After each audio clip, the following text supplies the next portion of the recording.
a guilty verdict.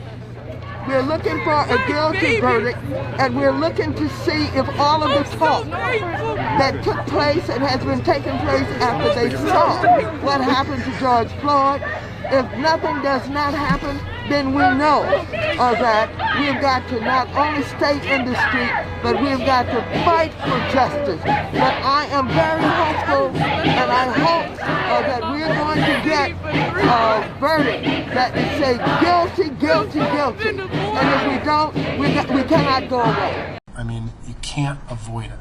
And it is so pervasive that it is, I just don't know how this jury, it can really be said to be that they are free from the taint of this.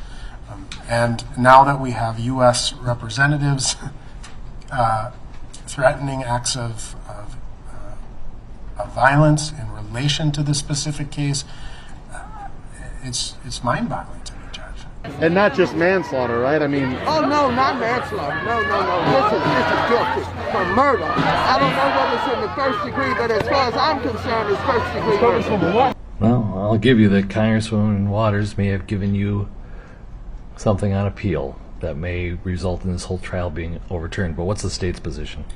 Your Honor, the state's position, first and foremost, and this is a concern I raised at the beginning of the proceedings, well into jury selection, is that we can't allow statements like this, vague statements, to be considered a part of the record on appeal. If there's a specific statement that a specific U.S. representative made, then there needs to be some sort of formal offer of proof with the exact quotes of the exact statement or some kind of a declaration. And I'm sure Mr. Nelson can do that if he thinks that that's something that's appropriate. This is a very difficult time in the history of this country.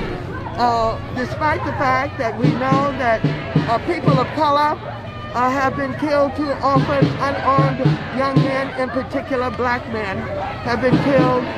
We know that we're now coming to the end of the George Floyd trial, and that I suppose the closing arguments are going to be made on that case coming Monday. And we're really just almost at the beginning of what is happening with our young man, Dante Wright, who was killed, and that we have to persist in calling for justice. We have to let people know that we're not going to be satisfied unless we get justice in these cases.